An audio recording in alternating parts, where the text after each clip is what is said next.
Live streaming is on. Hello, Global Theater. My name is Jerry Fielka. Today is November 12th, 2021. We want to thank Clinton Ignatoff and his amazing channel, Concerned Netizens. Thank you, Clinton. Today, it's an honor and a pleasure to be here with Ethan. How do you pronounce your last name, Ethan? You did it correctly last time, Persoff. Persoff. Thank you so much. Yeah, and in fact, like when I have to talk with anybody in customer support or something and I have to spell my name out, I often say it's just like person, but off instead of on. Oh my God, isn't that cool? Yeah, so that works. Instead of on. Yeah. Thank you. Yeah. Persoff and Ethan, it was really fun because 1 week ago we did part 1 of this interview. Yeah. I've been interviewing people for 40 years. I usually get through about 30 to 50 of my potential 150 questions in 90 minutes. We got through 15. Can you believe that? That was amazing. You broke the code. Pick up your hotline there and ask them if that was okay. That was an amazing time. And I was so thrilled and honored. And I said, let's do part 2. So I have done 10 years later, I interview a person again with some of my new questions. But this is literally out of the 30, 40 core questions, we only got through 15, which is amazing. So I really appreciated that. And I want to tell you, thank you. Thank you so much. I also your video options just flipped here. Am I in your screen or I only see you? I know. I hit some button weird. I think if you hit the corner, if you hit Let's see, because I would hate to. There we go. I got toggle view. Is that the thing? You got a toggle view. We got a new. So do you have like a little sidebar there? I just don't want to be just a tiny little postage stamp for the whole. You want it? No, the final won't be that way. Okay, great. Okay, cool. Well, anyways, well, I didn't mean to interrupt that with some technical detail. I loved your questions, Jerry. That was I thank you for saying, thank you for the questions, and I want to hear all the remainders of them. It was I love breaking the code. That was the I also I'm sorry. Go ahead. Well, so I think you were about to present that it's been a week now since we've spoken, and now we've got like a part 2 here to finish out your questions. Is that correct? Well, it's not even, we have to finish them out. We might do another 15. We could have a part 3. Yeah. We could have part 3, 4, and 5. It doesn't matter. This could be the new podcast series, take over Joe Rogan. Oh my God. Yeah. Like I think we could title that "Get to the Point, Ethan," or answer the fucking question. I have to. So with these new questions, which I got to tell you, so many people ask the dumbest fucking questions, and so it was so. I read your. You have some. If anybody's curious about Jerry, you should check out his website and some of the accolades other people have said about just sort of how thought-provoking these questions are. I thought it was a bunch of horse shit, because the one thing worse than an interview question is a blurb, No, I just found the button. If you go to the bottom. Oh, I found it. It's toggle, right? It's the 4 toggle tile. Yeah. I'm toggling like a fool right now. And but it's funny because I interviewed this guy. I won't mention his name, but he basically drinks coffee and smokes pot and regurgitates the 60s counterculture online really well. And when I interviewed him in public, this guy wrote me an email and said, that was horrible, man. You blah, blah, blah, blah, blah. And then I sent him all my quotes from all the people that say I'm good. And he goes, well, I guess you are okay then. like I could just make up quotes. Oh, yeah. I mean, I do. You wouldn't believe what John F. Kennedy has said about me. I have to mention, you said a guy who's interested in counterculture, and then right as I pulled a cup of coffee to my mouth, he said, "Drinks coffee." Total asshole. Smokes pot. Total asshole. So I went. Yeah, what a prick, man. Well, no, the guy. That's the funny flip. I don't want. Most people come up to me after the public interview, go, "That was great." Like, I'll tell you one guy, Van Dyke Parks. I interviewed him in front of 60 people. He got a little buzzed on alcohol. I wish he wouldn't have, but that's who he is. And everybody goes, "That was great." And I thought, "Oh, I wish he, so it's not, it's really whatever it is, it is." And I do insert a lot of me because they're like, "Oh, James Lipman or Charlie Rose, they put too much of themselves in it." No, but you're great. Yeah, well, I appreciate it. I mean, let's prove that to anybody who's watching. But there's one thing, by the way, that's the second that you made a Beach Boys reference last time with the theremin, right? And so then we got Van Dyke Parks, other Beach Boy. He was a Beach Boy or a Beach Boy writer, wasn't he? He was huge, and I think he co-produced or did something with Smile, but he worked with the Beach Boys. He's worked with everybody. Yeah. He's I mean, it's amazing. Yeah. It's funny. I'm coming up on 5 years without a drink too. So I love coffee and pot, and alcohol is the wildest thing. Cause it's its own snake eating tail, right.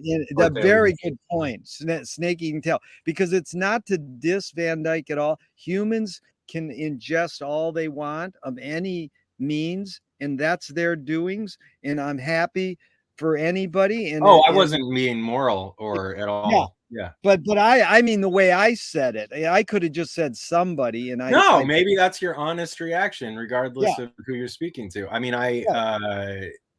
there's absolutely. This is a fun way to begin this conversation. We'll never get to question 16. I know, I'm breaking your well, okay, here. I need to admit, you might be wondering, how am I breaking your well-made machine apart? And I need to actually fess up to something. It's been 7 human days, 6.5 since we've last spoken. Is that correct? Yeah. By your calendar? Yeah. That is not the same. That is not true for me. I actually, I'm wearing glasses today because I'm a little red-eyed, because I've been through a little time travel. I went stop time. I've actually been studying for your questions now for 4.5 years in between the last week. And so I came back with this thinking cap. This is a bit. This is a bad joke. But anyway, I stopped joking. Went to all the libraries I could, all the research, all the portals of knowledge possible to me, and I'm ready for question number 16. Where are we at? What are we at? That was beautiful. Yeah. I hope you believed me there. It looked like there was either suspension of belief, or maybe you were looking, you were going, I thought this guy says he's stopped drinking. But okay, so no, I believe you. In you are California right now, so that yeah. The 3 sort of careers or professions, pursuits that you list are archivist, sound artist, and cartoonist or comics. And that's, I asked you in 15 what attracted you to each one. What was the crossover, and that got us going. So that was good. So we're getting in. We're getting in. Okay. All right. Yeah. So now it's so now a screenwriting teacher told me a great film or a great piece of art is when you can clearly see the intention of the maker. Kubrick says the opposite. Great art is when you can clearly not see the intention of the maker. What role does intention play in your creative process in all 3? Archiving, sound artists, and cartoonists. Great question. God, these are fun. Well, first, I think Kubrick's fucking lying right there, because what did he say? Wait, Kubrick said that you don't Kubrick see the says, intention? great. And of course, these are out of context, but he He's the can't most defend intentional himself. filmmaker it gets. He's like a film school in putting Yeah. yourself in the film. But it might be he's meaning ambiguity. And, Right. the proof is. Actually, I will. I feel like I'm interrupting you, and I don't mean to be. No, go ahead. Well, I mean, a good example is to watch 2010 and compare it to 2001 and see how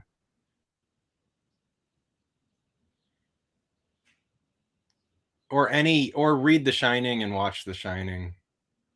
I mean, Kubrick is what I think he's meaning to say is intention as a okay, so intention would be calling out a joke or something. Or showing your effort. Like, I was really kind of happy about the spontaneous idea about doing time travel, which is absolutely true. But I didn't land it correctly by saying like that was a bit. I would, but I don't know. I mean, people maybe in the future with time travel being present, they'll be like, "Wow, he did time travel in 2020, whatever, 21." This is a fun question. I want to answer it correctly. So the question is, what is the difference between intention? I'm so sorry. No. Yeah. What is the role of intention in Mm, your creative process? But let me go back to Kubrick just for a second, because yeah. that's what you said is true. He's lying. He was a PR guy. He knew how to sell himself. And Yeah. Picasso said, art is a lie that tells the truth. It's not like lying's bad. It's that you're fudging, you're messing with things so that you'll accomplish something. Bob Dobbs says ambiguity is the sign of human maturity, which really is funny, because I think Kubrick's more saying there's ambiguous things in my intention storytelling. Like, I'm telling you a story, Yeah. but there's some ambiguity in there because, the proof is that my favorite Kubrick film is Room 237, where six. And you like to not film over film last time we talked. Yeah, So yeah. because Room Well, that's 230. okay. Yeah, I'm Room 237 has 13 Kubrick films in it. That's why it's a joke, but it is a bunch of people trying to interpret a Kubrick film, and he would probably go, "Yeah, that's all good," because they got involved. It's so in my. flattering. It's Yeah, so it's flattering. indulging of his role of control. That whole thing, Yeah. like he would be a fool if he were still alive to say that they were wrong, because it shows Right. so much intention there. Like Right. the whole idea about the Native American subtext identified by a bunch of comic cleaners in the background of a shot, or what the Indian had. Uh, that's impossible. I mean, like I think Terry Southern said, the worst thing, the ugliest, ugly. So people would ask about like symbolism or whatever with his writing, and he would say the worst symbolism is intentional. Wow. Like you can't purposefully put yourself in. You can't. So I think Kubrick, what he does, what was so great, and then I really do want to answer your question. Kubrick is, I think, the hidden actor in every one of his movies, with the exception Yeah. of maybe Spartacus. But although there's a couple scenes in Spartacus where he kind of gets beyond. Is it Spartacus or Ben-Hur? No, it's Spartacus. Yeah. Where Spartacus. where he gets into the camera, but like that's not really one of his movies. But he's in every fucking thing. In Lolita, he is the menace or whatever that's pursuing Humbert in Eyes Wide Shut. He's the menace in every one of his movies. He's the Shining in The Shining. He's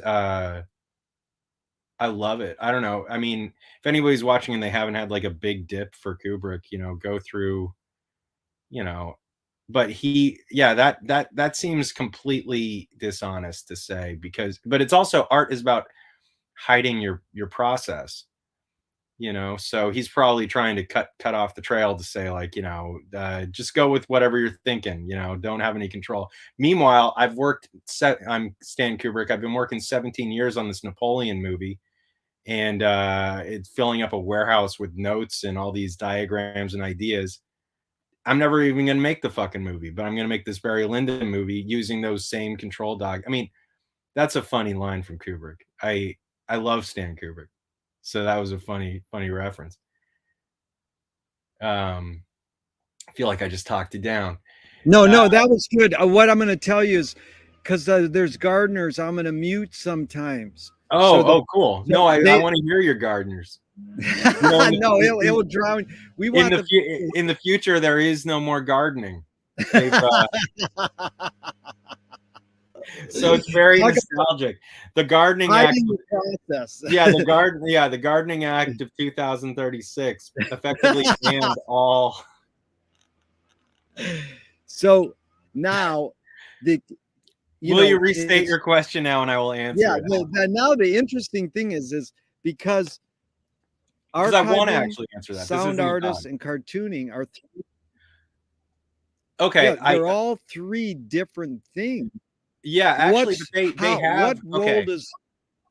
I started out. Yeah, what role does intention play in each one? Okay, great. I think I made some very good comics. I'm very proud of the comics I made. And intention, comics take way too long to do. Any cartoonist would tell you that. It is sort of signing yourself up for a prison sentence. It'll take, even the fastest cartoonist can't get more than a page done a day. And there's a lot of intention that goes into that is wonderful when you get it done.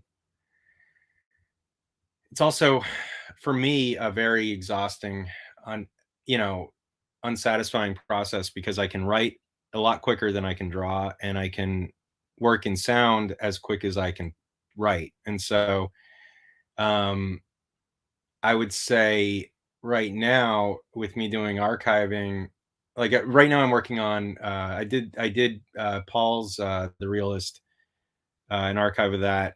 That was thrilling. And I met, through The Realist, John Wilcock, who was a contributor to The Realist. He also co-founded The Village Voice, and he's a common friend with a lot of our shared friends. And he did Other Scenes in the 60s. And now I'm doing an Other Scenes archive. Both of those things sort of are really wonderful for getting ideas from. So that's an accident, it's like an intentional desire to sort of structure and put these things out. But it's also the only intent that goes into archiving something is partly to share a learning process or a discovery. Because I don't think if you just handed me a stack of 146 issues of The Realist and said, can you read all these? I'm not sure, no matter how much as I'd want to, if I would do it as thoroughly as if it was to say, and can you present this in a way for, the rest of the world to read these things? There's more of an obligation there to really go through the material and not miss anything if you're archiving it and uploading it. And so again, to call Kubrick out for being a little dishonest there, art is theft, So a really good idea from, The Realist, or from Other Scenes, or from anything that you might get. Like so I started doing Other Scenes recently, and I'm just doing the same kind of random uploading. I've got a stack of, here, let me give you a visual aid. I've got like stacks of Other Scenes here, just like a bunch of, I've got many of these stacks. Oh, here's one. This is actually, Okay, I probably should be handling this with gloves, but this is one of my favorite other scenes covers. This is it says Humphrey, Nixon, and Wallace coming out of a woman's butt, and this is other scenes. Then flip it over, you got beautiful Warhol image there with Edie. But anyway, if I were just going through these issues, I would be, if any other archivist is watching what I'm doing, they'd be flipping out. But proper, the squatters' rights, I got them right there. I can handle them any way I want. But if I want, if I'm gonna share those images with people, I really don't want to miss an opportunity and say, oh, this was in that item, So I'm gonna scrutinize it. Let me see if I actually have a thrilling example. I didn't mean to go. Okay, yeah, I do. Okay, so this is an incredible example of of a other scenes issue. This is the third public appearance printing of Hunter S. Thompson. And a lot of people don't know this. So he did a couple Nation articles and stuff, and then right here from the editor, Hunter Thompson. I'm not wearing gloves, and this has been reprinted a lot of times as what's referred to as the Ultimate Freelancer, which is this tribute he did to Lionel Olay. It might not be the third printed appearance of Hunter Thompson, but it's before Rolling Stone, and it's very significant. Rolling, like Hunter Thompson, people go nuts for it, and I've got 2 copies of it right there. I want to be responsible with that, with scanning that and uploading it, but I also want to go through the whole rest of the issue. And in that issue are a bunch of books that John Wilcock reviewed in that. You're a delight to let me talk at this length about this stuff, but there's by the way, if anybody's watching, you can see a tiny little Jerry, like probably right there or right there, and you can see him laughing uproariously to anything I'm saying. So the main act there is I want to be responsible to the Hunter Thompson thing that but the rest of the issue has all these clues and hints, and those are so intentionally. I want to just get the whole run of other scenes, just like I did with The Realist, up, but I also kind of want to accidentally find these ideas from whatever else is in those issues, and those will then lead into the comics or the music that I make, something that I find. Great examples of shift of language. I think it's very funny that so modern sex lifestyles refer to what I think most people refer to as swinging, as polyamorous relationships, which I think is very, very it almost sounds like an amphibian describing humans or something. It's like, oh, they're polyamorous. No, like they just fuck a lot of people, and which is totally fine. But to call it polyamorous is totally fine if you just want to do what is called like normalizing or making something not obscene or de-shaming something. But it's also kind of funny because I don't review. I mean, I guess I call myself monogamous, but I don't call myself uniamorous or anything like that. But I respect language, but I also like it when language is really clunky, And so in one of the early issues of other scenes, you get exposed towards, like, it was called wife swapping. And I find that very funny because it really is incredibly insulting to women. I feel terrible for that. It makes them sort of this object thing. And so, but it's only like, 50 or 60 years ago, it was just viewed as like a possession, like, like let's go to the book swap and then maybe hit the wife swap on the way back, But so I guess my answer there is like, it's fun to have intention with something and then to find accidents along the way. When I'm mixing sound, I've found intentional mixing of different sound sources to be very unsatisfying compared to have one thing that you really want to put in there as a sound component, and then have accidents happen, and you'll find juxtapositions of sounds that are way more interesting. You know, can you imagine walking out into a city street and every honk from every car is syncopated? So one car goes honk, honk, honk, honk. That would really that would unsettle you. You know, so walking out into the world and having everything being intentional.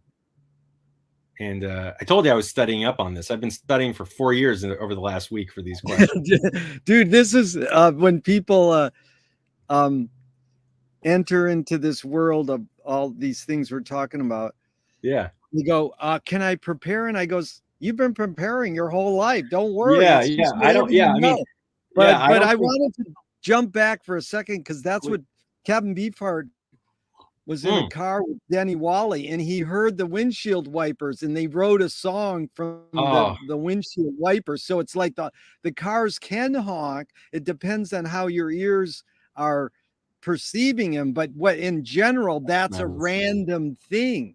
They didn't set up the cars driving down the street to play something. It's so you answered that well, but I wanted to just add this little part. Is Duchamp said there's no art without an audience. Oh yeah. Oh, that's when you're I think your three things, like when you're an archivist and when you're a cartoonist, how much are you thinking of your audience when you're doing it? And when you're an electronic music composer, how much are you thinking of your audience when you're making the one or two? I think with art, you're allowed one or two mistakes with an audience. And I think everybody who's made art has made their mistake. I've made a couple mistakes very young where I considered the audience too much. Like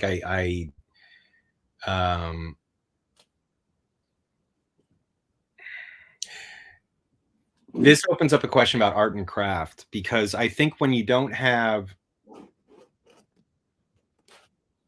like, a lot of people will say, you know, you need to learn everything. You got to learn the rules before you break them, is like a really like common art term.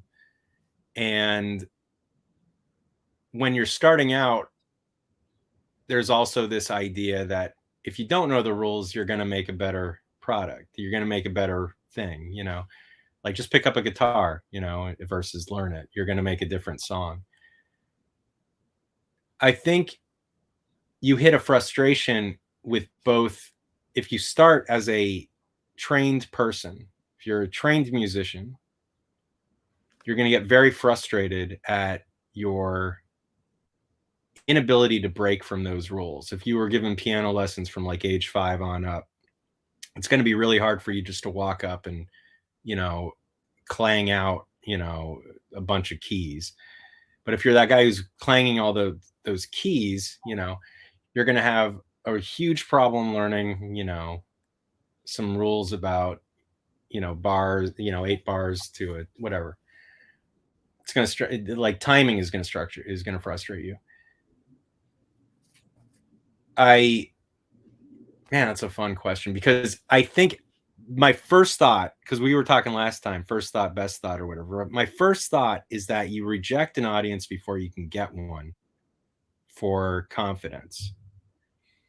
And that I think is common of anybody, because especially with the internet right now, I feel sad that I've often wondered what is it like to be what is it like to be 17 or 16 right now and have the whole internet, all this billions of dollars of sharing, audience, you know, expansive tools.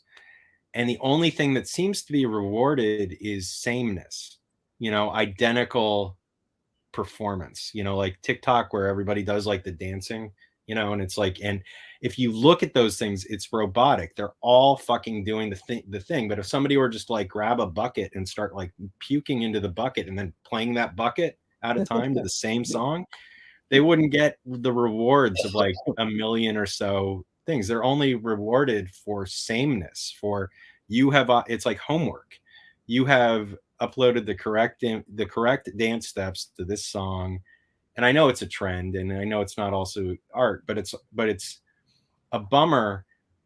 I'm glad that I had an audience of 3 or 4 people, which were friends that I went out with when I was making that decision to make work, you know, as a younger person, because there was no right way to do it. Let me just interject for a second, Yeah. Ethan, because a couple things you touched on. One was really evoked. Sun Ra was backstage, and this guy came backstage, and he says, "My kid could do that," you know, just bang on the piano like he does. That's funny. And Sun Ra said, "But can he transcribe it?" And that's beautiful. But with Zappa, I always sort of challenge my thinking. He said, I just write this music for myself, and if other people love it, great. Yeah. Now, I think that's romanticizing the creative process, because he was raised in a time where if you hit these notes and saying these words, you could sell a record and then make money and make more music. And he knew that. It wasn't like he could erase that. He just knew Varese and experimental Stravinsky. And so he was referencing that these are people who are going in the other people way, the otherness rather than the sameness. So then the otherness becomes the sameness, like, oh, we can all be other, you know, and then we get the residents, and we get all these people who are doing something. Yeah. And in the shags, we get all these people who are doing something different. Well, let me quickly. I know you wanted to jump to one other point. I bet you Zappa. Okay, I think a short version is without an audience, one person, one good friend, one partner, whatever. You're never gonna finish the work, you know. And I found that a deadline can be an audience, even if it's just your own demarcator. I am certain, however, no offense to Zappa, you actually hung out with Zappa for some. I worked for him for 9.5 years, but no, it's all right. Well, let me ask you this: he had, I'm sure as hell that, like, as he's saying, like, he's seeming apathetic. Either his wife or his kids or somebody had to deal with him, like, feeling insecure about something, or is this any good occasionally? So, I mean, I think he's lying too. Those are 2 liars. We got Zappa and Kubrick lying. But again, it's like how you define lying. I mean, I have a question. Okay, let's just do tangent question. And this is from Marcel Proust's questions. Ethan, on what occasion do you lie? When I'm writing. There you go. So, I mean, it's like, how do you define lie? One person who dresses the stars, they go, on what occasion do you lie? She goes, that's called manners. And that's a great way. But I love Tom Waits is the best. He said, on what occasion do you lie? And he says, I didn't know I needed an occasion. Yeah, that's good. So, I mean, we demonize the word lie, and I think your description of language can be clunky. I love that. Thank you. You know, and it's how well can you use clunky language and still communicate or not communicate, you know. I mean, yeah, I envy poets, you know, for being able, or good poets, you know, for being able to reduce and just say, you know, that short sentence that seems to say so much more than, I mean, there's that funny letter, or that funny line, which is, I wrote you a long letter because I didn't have the time to write you a short one. Exactly. I've loved that line. I don't know who put, I don't know if that was Abraham Lincoln or what. But. Right. And it's also Gary Snyder saying poetry is seeing the world without language, then putting that seeing into language. You know, so it's like, I love your term otherness, you know, and the sameness thing. And that's good, because then that becomes a new, it's like McLuhan's book, From Cliche to Archetype. Oh, Whoa. sameness becomes a cliche, and now it's an archetype, because we're in this era where you can do different things and break the code a little, but everybody's doing a podcast now, or everybody's doing a TikTok. And how much is the content changing? Because the form is consistent.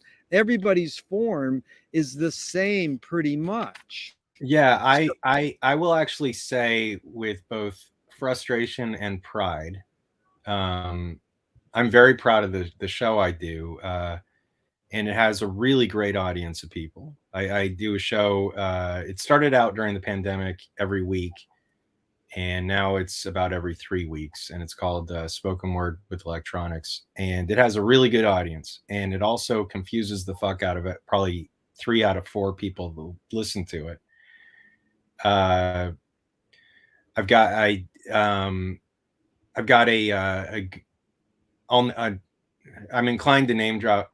Well, I don't mean to name drop. I just one of my. I won't do that. I love names. Go ahead. Well, okay. Well, I mean, just because he's a genius, he's one of my favorite friends. I hate doing that. No, I'm not going to do that. I'm backing it up. Anyway, so now it's a mystery. I could be talking about, fucking Dalai Lama for all the time. Or the female Dalai Lama, the Dalai Lamette.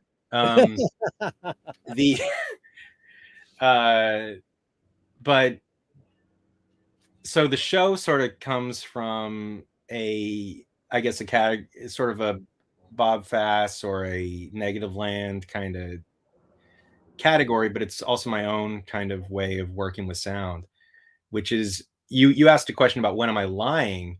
That was a great question, because I actually, right now, I mean, I'm motivated to just sort of, I would never lie about anything moral.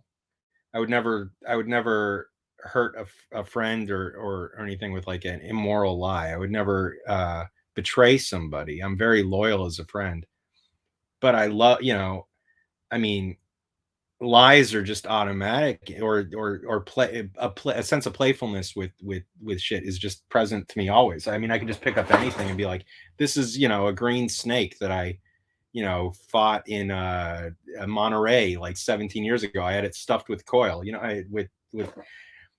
that wasn't a great story, but like, I just enjoy playing with that. And that show, I found the show really aggravates people, in my attempts to actually share it with the normal audio community. So I've been working on a radio play now for a while, and I wrote the premise for it about 10 or 15 years, just sort of revisiting it every once in a while. Started as a comic. It was too hard to do as a comic because of how I wanted to tell it. That's another problem with comics, is that you have to draw every detail. And I've always been frustrated by the fact that, novelists, I'm now realizing, the better I get at writing, that we like the less. We were talking as an audience, we like to be told less things, and so I think when you work on comics, there's always this bitterness from the cartoonist, which is, there's this insecurity where every cartoonist wants to write a novel version of a book, like this is going to be my novel. And it might be, if it's going to be marketed, it might be called, this is going to be my graphic novel. And a novelist never goes, this is going to be my comic. This is going to be my literary comic, or this is going to be my word comic. And, I'm, if you ever read, we were talking about Joyce or something last time. Love your references. The strength of a novel is how little it shows you, is it gives you that participation to be able to participate in it. And with comics, it's just, you spell it out for them so much, and then and it's so visible, it's so visibly apparent if you're not drawing well or if the style isn't well, that people really, as much as any cartoonist really, I mean, there's certain cartoonists who transcend, who get beyond that subdermal layer, that get into your head. Wally Wood is a really great example of somebody who or Bernie Wrightson, somebody who draws beyond what you're seeing, and they kind of get into your head. But for the most time, when you're learning how to draw or drawing, especially in the way that most people are drawing now, we're in a terrible era of drawing, where most of that shit is exactly what it looks like. You look at it, it's like that is the depiction of that cat on that page, and there's nothing to fall into. And I'm responding in a really long way. I'm taking a car around the block to answer your point here about just sort of sameness with things. And I don't mean this as a frustration. I think this is a artistic progression, is you need to give up the audience in some respect and develop a confidence, a certainty. I know last week I said certainty is bad, new certainty. But I think wisdom is, okay, if comedy is tragedy plus time, I think wisdom is doubt plus certainty over time, or something, or certainty plus doubt over time. Or certainty must develop over time. I'm trying to be convenient here in my answer, but Reddit is a very funny world in that, with the upvoting and the downvoting and everything. And there have just been a couple times where I've just seen a community, like I'm doing a radio play, a very good one. It's called Charlie Pickle, and very proud of it. I find a lot of sanity writing out this and performing this world of this character. And there's a couple of, they don't have a radio play world in Reddit. They've got a silly word for radio play, audio drama, which is kind of dumb. It's kind of like saying, calling a sandwich, like food consumption or something. It doesn't. But is that like The Moth? Is that sort of a radio? Yeah. I would say The Moth. Audio drama is sort of The Moth. Yeah. But it's also like, I mean, why rename something? Like radio play is such a great right. Connection to the past. It's just like, and it, you immediately think of a room of people like imitating thunder by wobbling a bunch of, I mean, it's a performance. And so anyway, fuck if I want to really interact with the audio drama people. They are very, very funny. I mean, the only stuff that really gets excitement out of those people are things that are identical, and they're all like poorly drawn or poorly written, bad science fiction or bad horror stuff. And it's just sameness. It's just the identical thing. I mean, it makes me sound, that was my bitter alarm.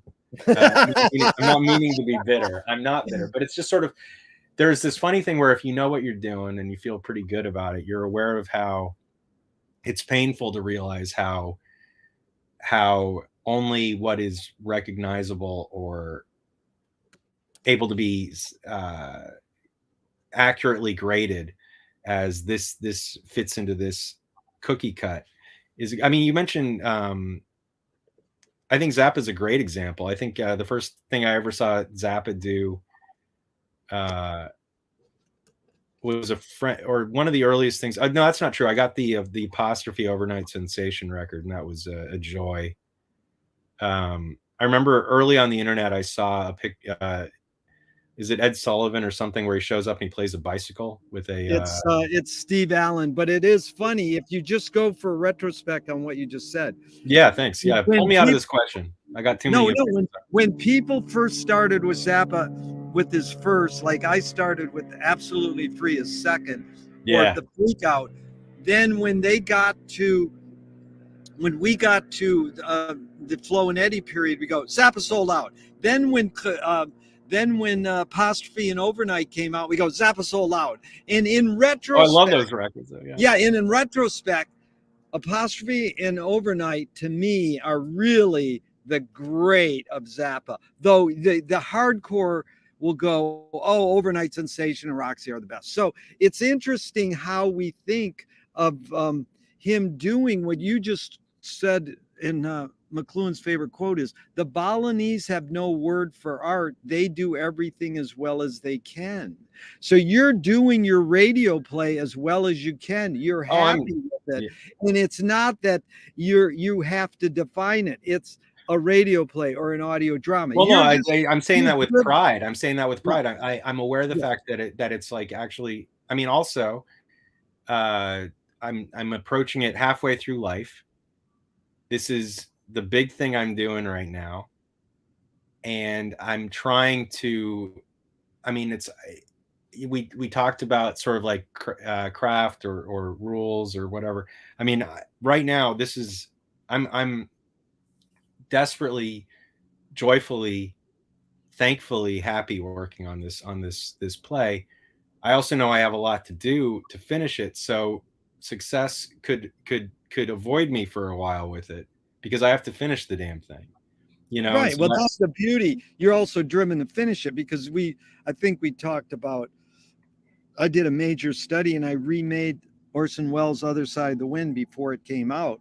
And him and John Huston, first time in film history where the remake came out before the film. And John Huston and Orson didn't want to finish it. They just wanted to jerk off for 40 years and keep making. The artists never finish their work, but in essence, it's good that you're saying, I want to finish my radio play. The other thing I want to be kind of, I think my mind knows I want to be ignored while I fucking do it. There's a really great, I think it's Arlo Guthrie line, you know, if the people don't like me, they can leave me alone. And that is beautiful line. I mentioned that to my therapist once, and he can be reflexive in sort of encouraging me to even further consider thoughts like that. He's like, how about if they don't like me, they can fuck off, you know? And that's even funnier. But yeah, I mean, there's a desire to be successful that gets in front of complete or to finish something. And it's very important sometimes to not listen to our desires and get our real work done, you know? Yeah. It's Scoop Nisker, one of Paul Krasner's heroes, said the great line, if you don't like the news, go out and make your own. You know. Oh, that's great. I've never heard it. Scoop Nismer? That's a reference I've never heard. Oh, Scoop Nisker, Nisker. He's a Buddhist comic. He's amazing. Wow. It's the guy who did radio in San Francisco. Thanks. You know, when Krasner and the counterculture is blossoming, and then if you can watch his stand-up Buddhist comedy, it's amazing. But that was his main line, and it's like either Blake or one of those guys said, if the fool persists in his folly, he'll become wise. So, you know, you have this goal to finish your thing. You want, what's normal for all humans is acknowledgement. Sure. But, you know, but it does, if it makes it or gets 1 million hits or 3 hits, does it really matter in the long run? Well, you know, we want to have some gauge if somebody's paying attention to us when we're making art. But if you go, Balinese have no word for art. They do everything as well as they can. You're just doing it. But there's this other thing that sits there. Let's shift for a second, because we'll come back around. Oh, that's fun. Then everything humans invent, McLuhan says, extends some humanness. So clothing extends our skin. Knife and fork extends our teeth. Our eyelid is extended by the shutter in a camera or a projector. And then there's philosophy is an extension of some humanness. He called it human sensorium, but I sort of like it bigger in humanness because it doesn't have to be tactile. And so two of your tools. What does the pencil or pen extend? What humanness in you know, doing comics, whether it's a pen or a pencil, and then in sound artistry, your electronic art, what does electricity extend? Ooh, I mean, great fucking wow. I mean, that's that's kind of an emotional answer with regarding electronics. Yeah. And writing. I mean, the tool is if you write, you know, so Rod Serling, I think, wrote with a dictaphone. So he never typed. He just transcribed. He just, you know, spoke. And mentioned Hunter Thompson earlier. He clearly was a typist. Other people write with their pencil. It's strange how far away I am from drawing that I don't even think about drawing. But I did a lot of drawing with a computer after when I found that it was easier for me to draw with the computer. But let me just interject, Ethan, real quick. You could translate it to your current when you're writing your radio play. If you're typing on a keyboard, it's still a writing utensil. No doubt. So like, what humanness does the writing or drawing utensil extend? Well, that's I'm driving an old Buick while we're talking right now, so the cornering is really slow. You know, it's going to take a while for me to move around. Dude, I was raised in Flint, Michigan, where they built Buick, so I can relate. Yeah. No, I think I don't. Yeah. No CV joint to speak of or whatever. No hurry here, dude. No hurry. Yeah. Okay, this is a joy. I feel pressed to get through your questions, but don't feel pressure. Yeah. Well, okay. So I feel. So regarding writing, I know that I can write something down. I'm not I write a lot with you know, pen and paper constantly. But when I'm writing, it isn't until I can actually type it out and see the paragraph on the screen. I know this is going to sound like bullshit, but maybe another writer would agree with me. You're a writer, maybe you'd agree with me. I know I can tell whether or not a paragraph is written well just by looking at it. I can tell when like there's a bad paragraph. You know, I know the right shape of a paragraph. And I only know that once it's typed out. I don't know that when I'm writing it out in hand. I know timing based on a page, other things like that really help. There's useful tools you can get with online, with writing applications to give you line numbers. I know that if, you know, especially with radio play, I know that if I exceed 80 lines, that thing's going to be, you know, too long. When you actually record it, but then you record it and you hear it and you write better because you edit, you know, it's something you went with that confidence you have about looking at the perfect looking paragraph. When you actually speak it, it might totally be 2 lines too long. And so there's like a constant editing. You make your notes and then you type it out and then you record it. And in the best circumstance, it's going to get tighter each time. You know, another Terry, I'm inclined to make another quote because you're so good with the quotes. Another Terry Southern one, keep it tight and bright, you know, meaning that the tighter you make something, you have a giant animal right behind your head. Move your head this way. Yeah, there we go. What's that? Oh, he just disappeared. That was amazing. I don't know if that was, wow. Okay, well, it was dog-sized squirrel there. But with so I mean, I think tools allow you to see the same. Here's a good line. I actually feel good about what I'm about to say. By writing it out by hand, then typing it, then recording it, then editing what you've recorded, those tools let you see that same sentence differently every time, you know? So that can be extremely helpful to just tightening your work. But electronics, however, that's where it gets emotional for me, because there is, you know, I've got a lot of antennas and electroacoustic feedback and biofeedback devices in this room. This room is got a lot of stuff that's always responding to both itself and me when I'm recording. And a couple of those are some shortwave antennas that aren't very well shielded. So if you, and I've got a theremin too. So if you approach them, it affects the noise that it's processing, and those signals actually go into the filters of so I don't actually make those, like a lot of people use a theremin to make a noise, like you go and you walk up to it, it makes, you know, a good vibration sound. Although if you're good, a lot of times if you walk up to a theremin, it just sounds like a screaming teapot.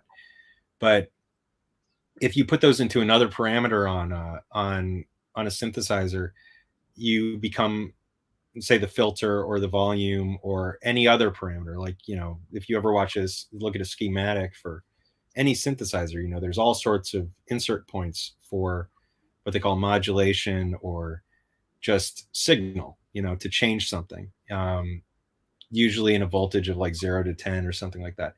So a theremin or any other device can intentionally change a parameter anywhere from 0 to 10 based on you just walking up to it. And that can be really emotional, to be recording something and getting something going and just have those parameters get shifted by your own presence. But then it gets even weirder when you start to get into touch plate stuff that will respond every time to you touching it. It's all very exciting when you know your body is its own battery. You know, we're our own conductor. You know, anybody who, you mentioned Room 237, the guy who made that, I think, just came out with a virtual reality movie that explores or actually, I think, yeah, I'm pretty sure that's the same director. And it's Rodney Asher. He did Simulation Theory. We just did a podcast with him a month ago. Yeah. Oh, I got to check that out. So yeah. Well, I mean, obviously the Matrix is a great example of like we are batteries. We're just harvested to be, you know, but when you are dealing with electronics and you know that you are sending out voltage, whether or not you like it or not, and receiving voltage too. That's why I think a lot of people put on the aluminum hats, because they're worried about, you know, meanwhile, I got like a box of radios everywhere here in the you know, just like radios. I love them, and I love the idea of that. I had a profound awareness when I was curious about electrical safety a couple of years ago, and was learning about, you know, how to not die around electronics.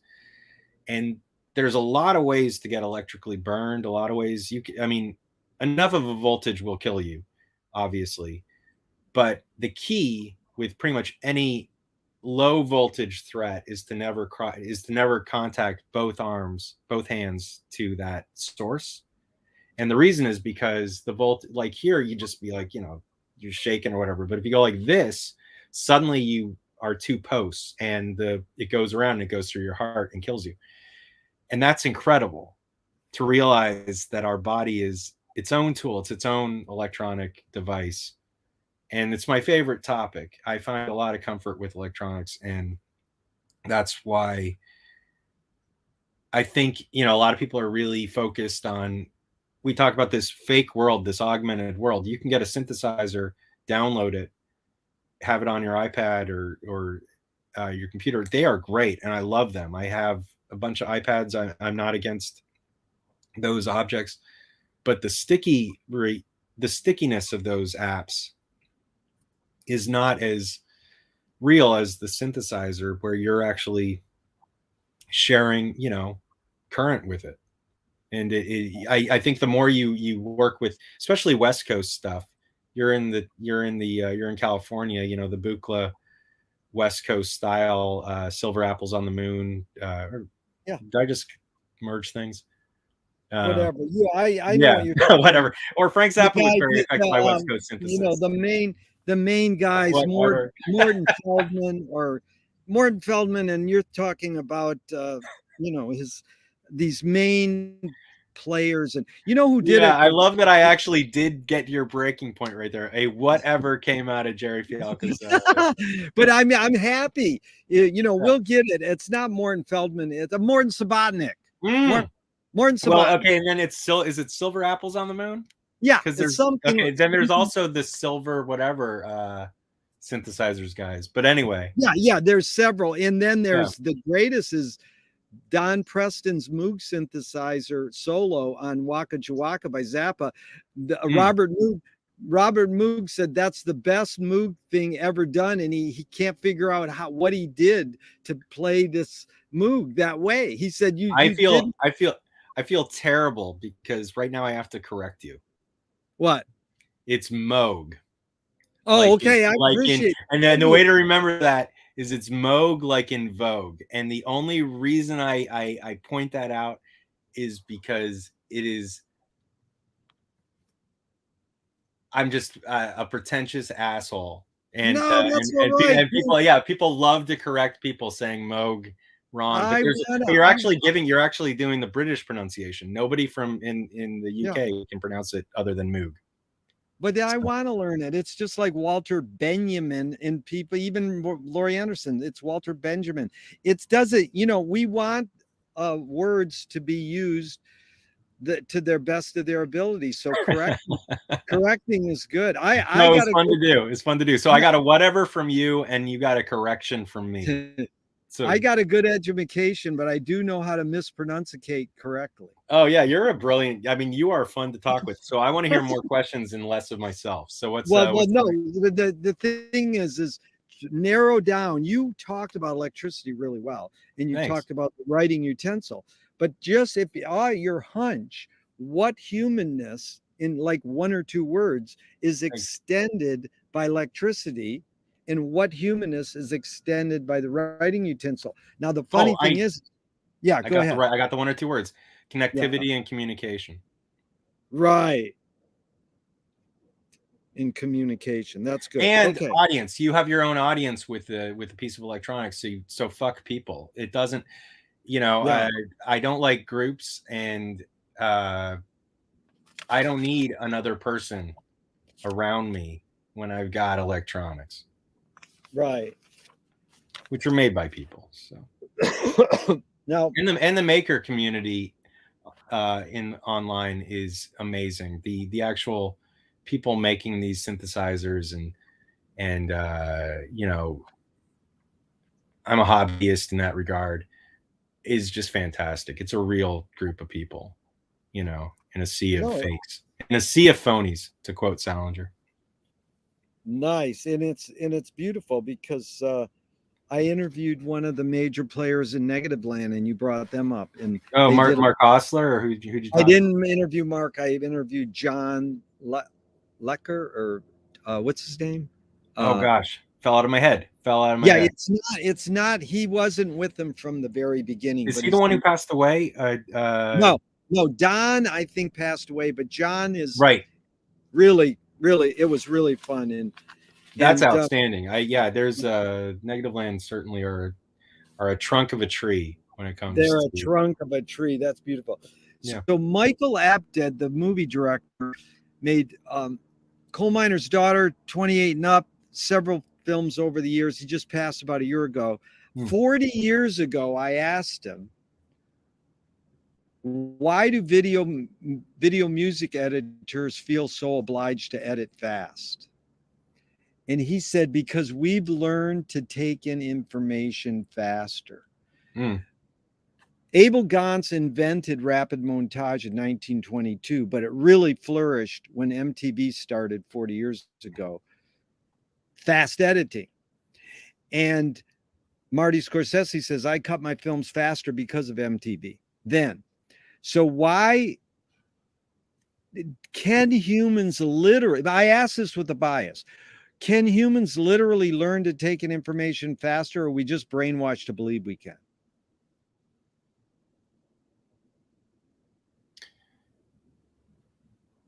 Do you mean take in information faster over time, like that one generation before past another one? Well, a good example is, does Ella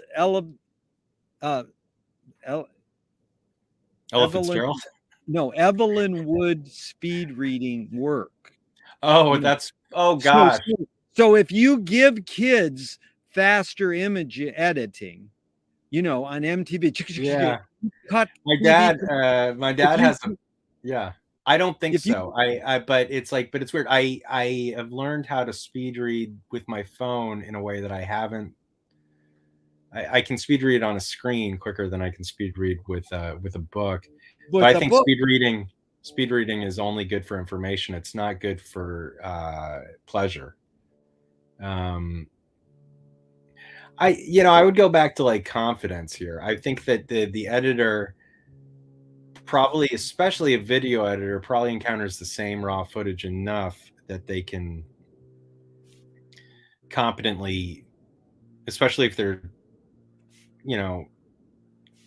like an editor is often assembling something from a script and sort of in a set of instructions. There's creative editors like Scorsese's Thelma. Yeah, she could.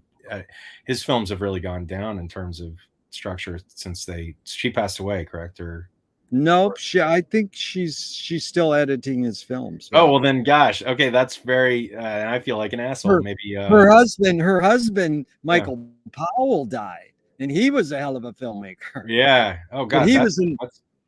But you brought up an amazing. Now I feel very bad. Don't worry. But I mean, we all get don't worry. I know. I think sure. I was watching a collection of old silent films, and the bouncing ball sing along. Yeah. Used to be like a big hit in theaters, and I just was thinking of how tedious it was to watch that.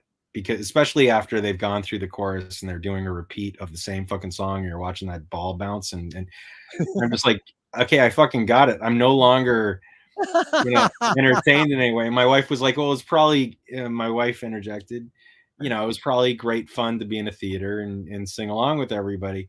But I was thinking, okay, but in terms of me processing this, I think I understand. Like, I'm not learning, my role as an audience right there is to be pretty exhausted by that because it's so slow and drawn out. Wow. So in that instance, I feel like I'm processing information quicker than like a previous generation. But it's interesting. Most people go, yeah, we've learned to take in information faster. But some people, the hidden ground question, Ethan, of this question is it literally possible for humans to multitask? No, I think people really like you got to do one thing at once, one time. You can, or I think a lot of people break from the myth of multitasking. Multitasking is getting a bunch of stuff done in increments. I think you can incrementally task, but it's try and cook a pancake and make a salad at the same time. You're gonna have a fucked up pancake and like a totally stupid looking salad. But if you make the pancake and then make the salad, it's great. That looks beautiful. But I mean, here's actually what I think is a good answer to that. And I've been a little too loose while we've been talking today. Is I think we can perceive information quicker, but we can only think about something at the same speed. So I think there's a lot of automatic, there's reactions. People are reacting to something far too quick now. We don't really think or process or consider things as carefully as it seems previous generations did. Very good. Is perception reality? Yes. Yeah, I mean, of course. Let me do it. Let me jump. I'm in the Coke portion of our conversation.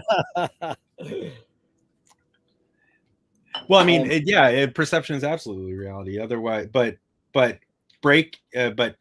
shifts of perception are extremely important, and I think that's why a lot of people say that travel is good for the soul. I think that's because it's just a shift of perception and control, and that's why I think acid is called a trip. I mean, it's because it's travel. It's you lose control and you go somewhere, and I love to play with perception. It's like McLuhan was asked, what back to a couple questions ago, what humanness is extended by film viewing, by cinema, movies? Most people say the eye or memory. He said the foot, because you're traveling. Oh, that's So, beautiful. you know, there's no right or wrong answers.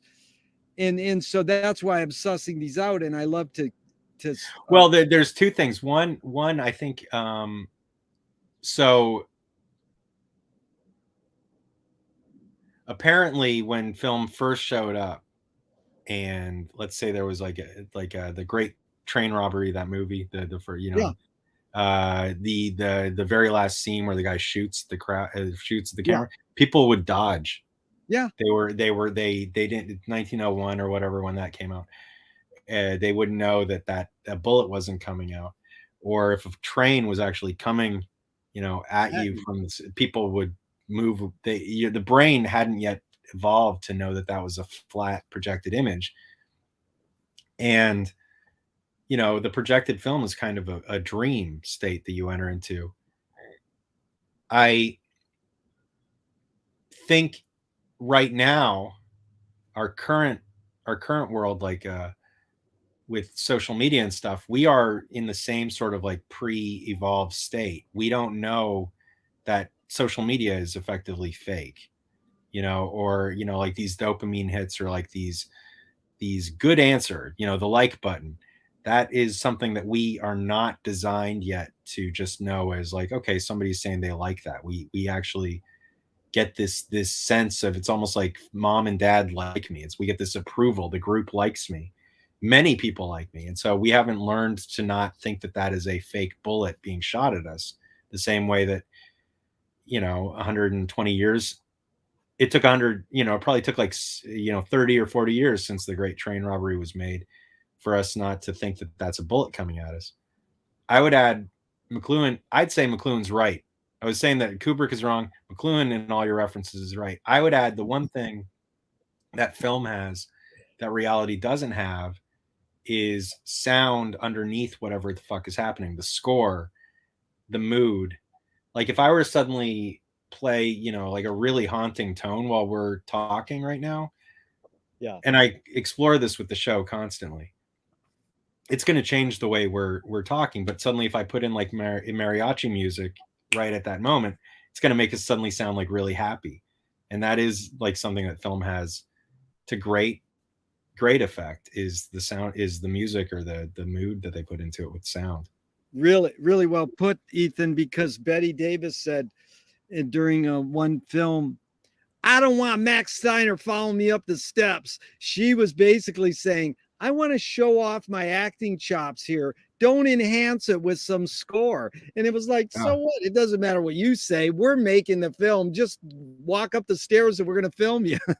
That's funny. At first, I thought you were saying that Max Steiner was a pervert. Yeah, I don't want Max Steiner following me. That is a good way to go. Yeah. I mean, she knows how she got those parts. I mean, her and Joan, like, you know, her and Joan are great icons, but I think they have a noted history with how they got some parts too. Yeah. No offense to them, but yeah. What's more important, conviction or compromise?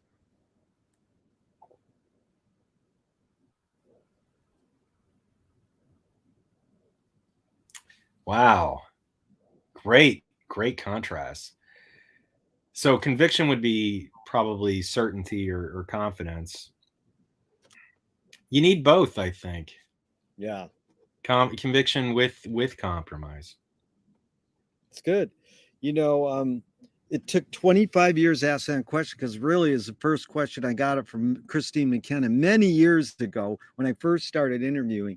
And it took 25 years before a guy said, depends on what you mean by important. Oh, yeah. I mean, you know, it totally what's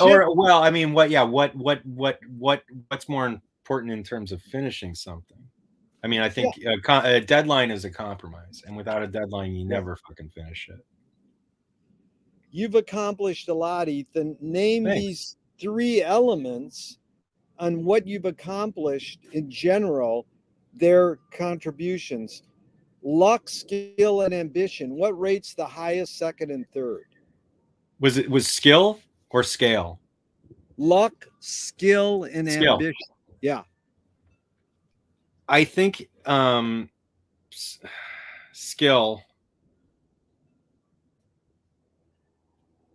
and then well, fuck no, that's not true. I think ambition is probably the most important thing, and it's an ugly word, I think, in some people's perception. So just goal or desire, or just a so because ambition is kind of like an ugly word. And I think people, I love Bob Dylan because Bob Dylan says, "I've just been lucky." And but if you follow anything that Bob Dylan did, he was goal oriented. He was very ambitious in terms of how he set out.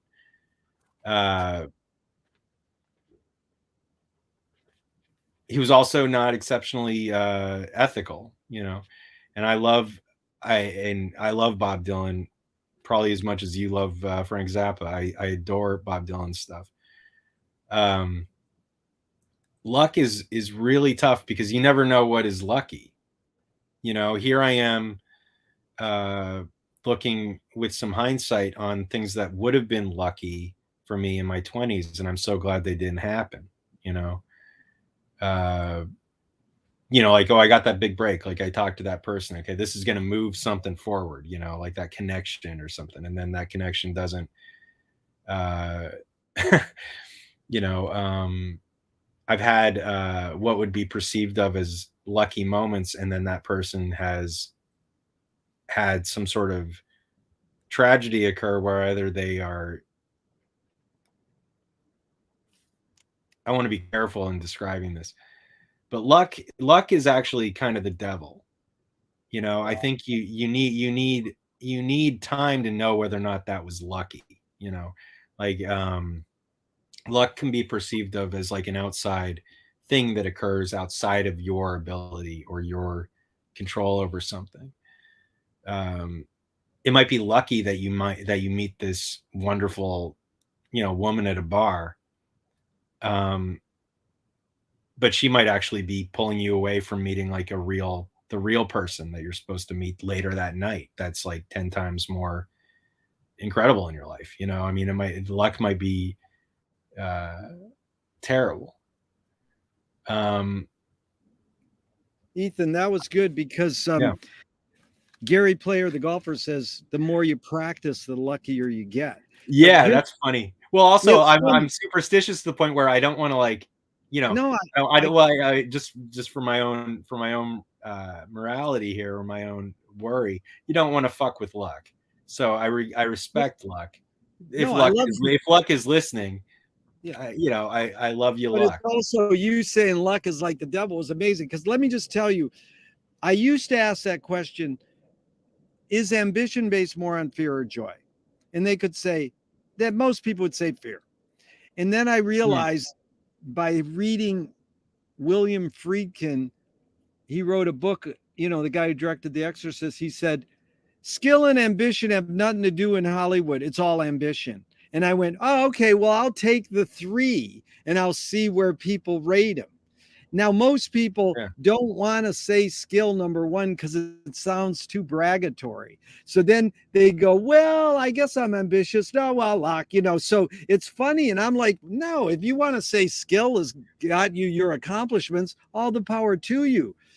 But I mean, do we want to talk about Hollywood though? Because if we want to talk about Hollywood, none of those matter. In Hollywood, in Hollywood, replace an F with L, and that's what you get. It's all about fuck. Like that's it. But we our heroes in that regard, Kubrick or Wells or whoever, Billy Wilder, these great filmmakers. They fucked the system up, or I think it's like when you're in a system. Frank Zappa's another, and Bob, when you're in a system and you can work within that system and change things, all the power to you. If you can work outside the system and change it, all the power to you. Paul Krasner worked within the system in a way. He was a publisher. He says, well, I can do a newsletter like I.F. Stone. And then he worked for, Playboy, and he got articles in the LA Times, constantly. And so, you can straddle the both, but what's interesting, actually, I want to answer your question because something just struck me. Luck, ambition, or talent have nothing over not becoming bitter, not becoming like perspective is actually the most important one of those things, because a lot of times people will be like, I know some enormously talented people. Everyone has flaws, for one thing, but there can be this frustration over like, oh well, like I was complaining about like the audio drama people. I shouldn't be, because it doesn't really matter to me. It amuses me.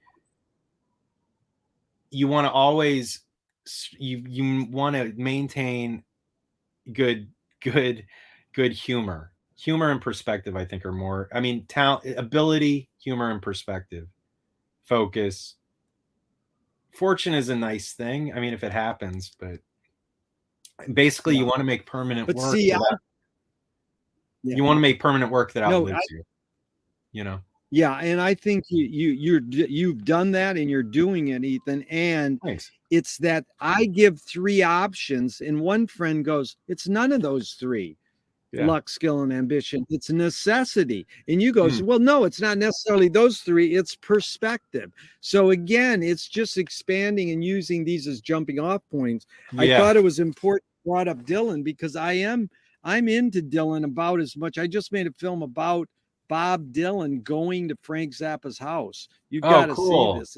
I want to see that. And it's an amazing moment in the history of rock and roll, where Bob Dylan goes to Frank's house and says, "Hey, will you produce me?" And he played 8 songs on the piano. And then Frank's dog barked at Bob, and Frank said, "Don't worry, he only barks at Christians." But anyways, it didn't work out. It was the album that Mark Knopfler produced, and all the power to him.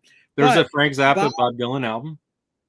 No, it didn't happen. No, but there was going to be a Frank Zappa Bob Dylan. No, it was Bob searching for a producer on the album that Mark Knopfler produced. Oh, wow. And before he got Knopfler, he considered Frank, and he just went over to his house unannounced and knocked on the door and says, "Frank, it's Bob Dylan." Frank was like, "I don't know what he looks like." And his engineer goes, "Yeah, it's Bob Dylan." He says, "Okay, bring him in."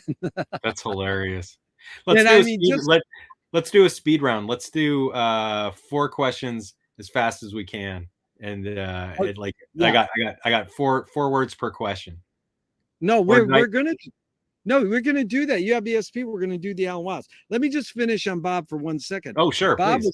Bob was asked, "What are you?" And he goes, "I'm a trapeze artist." And then the other thing he said, that this is my favorite, I learned, is Bob Dylan said, "Don't ever tell anyone everything you know." He learned that from the Bible. The other thing is fucking secrecy or withholding what you're doing. I think that's really important. You want to be, I think Dylan said, as long as an artist is constantly in a state of becoming, they're doing okay. You don't know what fucking success is. Pretty much not you, but no one knows what success is. And that's the great lie about social media and other things, with all these, accolades that you get just for creating work in the moment. You want always to make something, I think, that is permanent, that will outlive you. So like the great example is everything that I think most people really love. Most things that we love has this asterisk attached to it, completely forgotten or overlooked in their time. It's almost, we're talking about Zappa and Dylan. Obviously, they they enjoyed a lot of success. But there's the other alternate, which is you just make sure that it exists before when you die. Make sure it's accessible in some format. You know, the Shags are funny. You know, they're still they got fame before they were alive. But that album, I think, like 20 copies of that record got distributed around California. Right. Yeah, you know, the odds of Zappa being able to find one are no, Frank, he got it played in a guy was interviewing him in a radio station and Frank just took the album. He says, "I've got to have this." wow. You know, You want to know so, the you want to know the insult that my wife gave me that made me fall in love with her immediately? Oh, that's beautiful. No, you haven't heard the joke, but it's true. This is the best joke, the most painful insult I've ever received. And I was like, I wanted to propose to her immediately. I was so taken by it. You ready for it? Yes. You dance like the Shags sing. Oh my God, that is good. And she said it very flirty. I mean, she said it with some joy, and it was funny, and it was just sort of like we were kind of flirting back, and just sort of I was like, oh my God, what other shit is in your head? What can you tell me? And how many years you been together? 20. So yeah, so 20 years, 15 married, and so how do you explain the longevity? Contrast. Oh my God. See how concise you can be, Ethan? Contrast. Yeah, thank you. Yeah. That's why I want to do a mega round. I'm talking too much today. So. No, here's the 5 Alan Watts questions. Mega round. Great. Yeah, they're really short. Keep your answers 3 to 5 words if you can. Yes. Who started it all?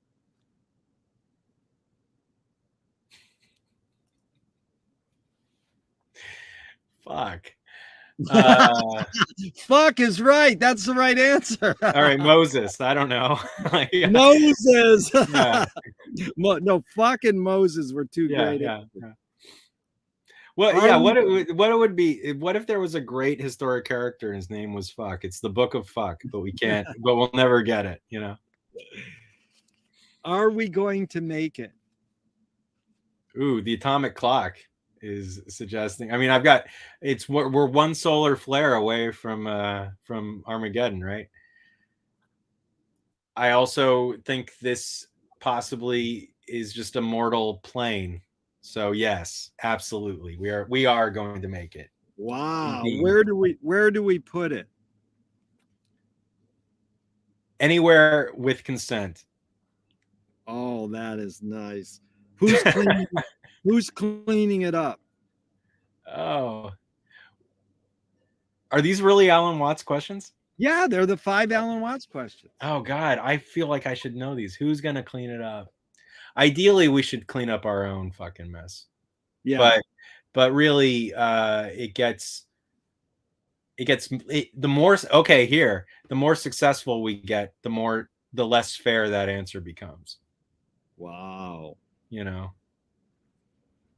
Jerry, I'll be back soon. Okay. Is it serious? It shouldn't be. It should not be? It should not be. But fuck, art is fucking serious. That is great. It should not be. Well, Frank said, I'm serious about being not serious. Yeah. So that's, I followed up. Art should not. Yeah. It's like, you don't want to fuck up by being too serious, you know. Yeah. That's when you get uptight, you know, and to start flipping out because a car honked you or something. Yeah. But, I'm just going to do a few more. We're going to keep. Oh, you don't want to run through them? You don't want to? I can do a third. I want to do part 3 and 4 because I got so many more. But we can do a couple more still. Yeah. Why is it so difficult for humans to consider the possibility that life may be pointless? I'm not saying life is pointless. I'm saying that. Why is it difficult for humans to consider that possibility that life may be pointless? Wow. Yeah, because like a cat or a dog wouldn't be bothered by that, would they? you know. I think this is why people have children and have other sorts of things that extend beyond their own efforts, because that gives them meaning or purpose. I think it's just the design of. That's a great question. I don't have enough experience to. I would react to say I don't think life is meaningless. Yeah, that's what a lot of people say. This one guy said in front of 40 of his friends, he said, "We all know life is pointless." And I'm like, "Oh, okay." Because you don't want to imply life is pointless. That's probably what the whole thing of living is. What's the point? Why am I here? You know? Right. I mean, that's the joy of being alive is celebrating having a point. And knowing you'll never find the point and just keep like maybe that was the point. Like your wife saying that could have been the point of your whole life. You know, I know that because I know about growing up dancing to Motown. These guys knew how to dance right. And then any white guy growing up at that time, I says, "You're doing the white boy clunky dance." We went when I went. I went to a bunch of friends of mine. We were in Chicago at about 2 a.m. maybe 25 years ago. Decided to go. Had heard that there was like a roller rink that was like 24 hours south side Chicago, and we're like 6 or 7 white people, and we decided to go. And the whole place was packed with acrobatic, very competitive roller skaters. For point of description, all of them were black and incredible. And they just policed the fuck out of us being on there by first buzzing us constantly. Right. And a bunch of them realized, you know, that we weren't the most capable roller skaters. And they started to do backflips over us. Oh, so you would feel, yeah. So we were going that slow, and we were getting more and more shaken by this thing. And you haven't lived, or I hadn't lived, until you have somebody come up to you and you hear them on roller skates, then flip over you. Yeah, so it might have been a front flip, but you hear them flip the fuck over. You see a roller skate and then slam right in front of you, and then just go on. Wow. So know your place. Know where you're welcome is a good rule there. We knew to take off. Well, that's the difference between Bob Dylan and James Brown. Bob Dylan's the unsure white boy. How does it feel? James Brown is, I feel good. I knew that I would. That's nice. But of course, the women trump it all. Memphis Minnie says, I feel like balling the jack. I love your. This is very fun. I need a Jared Fialka, like you know, but what's an appropriate quote for this moment? It's like Siri, but opposite. Yeah, Siri. Yeah. Lewis Carroll said, I believe as many as 6 impossible things before breakfast. Ethan, have you believed in any impossible things lately? Wow.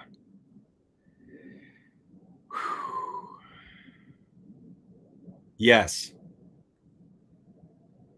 I'm just to answer that. I'll go with yes. Yes. Can you name one?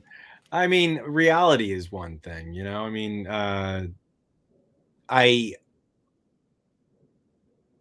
I find perception. I mean, it's funny to talk about perception with some humor, but you know, deja vu is a weird kind of joke, you know, where I remember as a kid, I used to always sort of look at the wall and want to break the wall with my head or whatever. And like when I'm really upset, I'll still look at a wall or whatever. I you know, and just want it to like crack. I think our perception of the world from color, I mean, we still don't know whether or not our perception of what a color is in another human's eyes is the same color, Right. So we still have no proof of that, Good. So, and science will make that even more boring. I think if we can ultimately get to a point where we can see other people's thoughts and experiences, and then horror of all horrors, like record it and upload it into your head, so you can see. I mean, that's not going to give us empathy. That's going to give us madness, because just it would be kind of funny though to see other people's perceptions. It might give me, like we were talking last time about like what thought sounds like without words. Like, what does a cat think when they're saying they're hungry? I would love to hear what other people's thoughts feel like. So I suppose that's a impossibility or something that, that's my answer to that, is just sort of, that's where that my was good. Yeah. Have you seen Sally Cruikshank's film called Quasi at the Quacadero? Never. I don't even think I could write that down. I couldn't even write. Okay, I'll send you the link to it. But yeah. But Sun Ra said the impossible attracts me because everything possible has been done and the world didn't change. But a lot of people's worlds were changed by Sun Ra though. So that's hello. Name one element of your creative process that changed since you started and one element that stayed the same. Magnesium. No, let's see. That's a callback to the first one. That is a good call. Okay, one element that has never changed has been a belief that I should be making work, like a belief in myself. Good. One element that has, this is going to sound so sculpted, but it's true, less of a concern for audience in a deliberate way, Yeah. I think the work has become better the less I try and it's not even, it was a bit of a bummer to actually feel like I had intention, like I really was trying to make work for an audience. That sucked, because like I felt like I wasn't. And so realizing a couple things, therapy's been cool. I recommend it if you can find a good person to talk with. I've talked with somebody probably for about 5 or so years. And just sort of realizing, or just owning up to your own bullshit, owning up to the fact that, yeah, maybe you are doing something intentionally when you feel like you're doing it, authentically. That can be, that can suck to see that, to get that observation. And I think a lot of people sometimes get that at their deathbed or something. That's where you get like, like the really, like right now, if I were to die, knock on, I don't have any, okay, there we go. I got some wood. If I were to die right now, I wouldn't want, I don't think I would have any like great, I'm waiting for my deathbed moment here where I have this apology to make or this confession. And so I hope that everyone is at that point. It's beautiful. I appreciate that. When McLuhan probed Finnegan's Wake by James Joyce, he said, artists dream while they're awake. Everybody, and it's not to be elitist, but everybody has this ability to create these scenarios in the middle of the night when they're sleeping. Yeah. And they do. But artists also dream while they're awake. And totally. I think that's what you're struggling with this, or not struggling, but that's what we're all sort of, a better word is navigating it. That pushing. Yeah, it's a state of becoming and discovery, and just humbling yourself. I mean, there's a silly Taylor Swift song that I just heard yesterday, and I like a lot of Taylor Swift songs, so I'm not gonna like be lame about that. I like that Blank Slate song. I like that Love Story song. I don't mind hearing Taylor Swift, but there's I think there's a silly line in her last album where I think it's like saying like they think you're wrong because, you know, let me, oh God, it's a line like, they think you're, they think, they think you're, just because you're young, they think you're wrong, or something like that. You're young, they think they're wrong. I'm screwing that line up, but I remember responding to that thinking, well, they were fucking young too. You know, I mean, when somebody says that you're young, that you're wrong, it's not saying you're invalid. It's just saying, you know, life is this beautiful opportunity to learn that you're wrong, you know, and that's actually, but you need that certainty when you're young to fight through whatever fucking wrong your parents have put you into, you know. So it's like this weird cycle where like your parents fuck up, or whatever model you're around fuck up enough, and you inherit their wrong. And so that you, when you're young, you have to be like, I know, I'm very certain, I know all these things. And you get this fireball of certainty, this fireball of confidence. And you're almost in a fight state there. You know, you're like, I'm completely right. I'm completely right. I don't know. And then I would say to anybody who's absolutely certain in their 20s, your 30s are going to be really interesting, because that's when like all the goals that you have of your 20s either get realized or don't. That's where you, and ultimately most people who get everything realized by the time they're in their 30s that I've known suffer a huge depression, because life really should only give you everything by the time, I'm saying this in my mid 40s. You probably have more wisdom about this. I think a perfect life gives you everything by the time you're 105. You know, you have no, you know, there's no you know, and just realizing how fun it can be to be wrong about something, and just like easing off and just letting that happen. Oh, you're muted.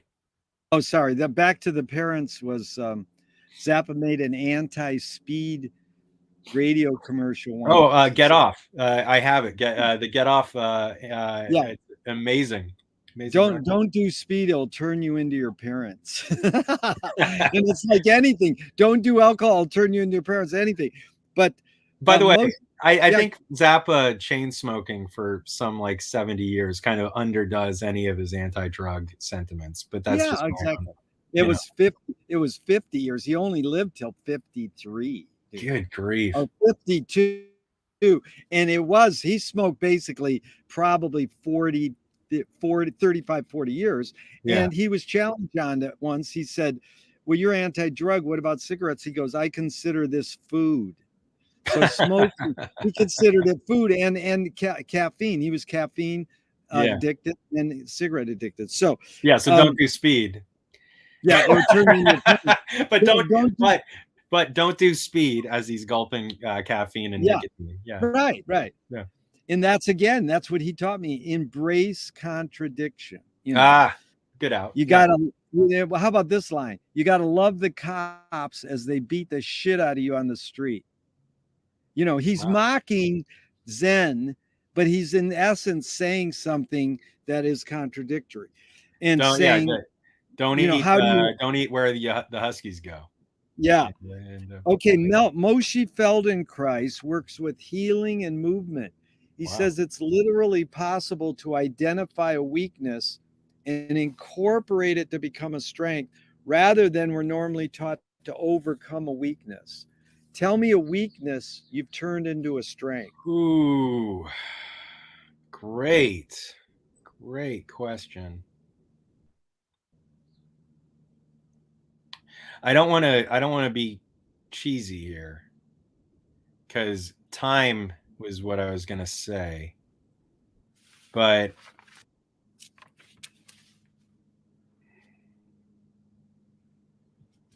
give me one quick moment, because that's a great question. Oh, no hurry at all. What is a weakness?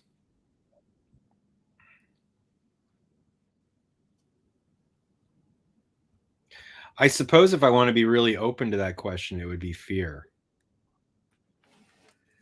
What did you turn fear into? Well, I mean, you know, so it's weird. So fear is like kind of an open, or I think fear is like an open wound in a lot of people.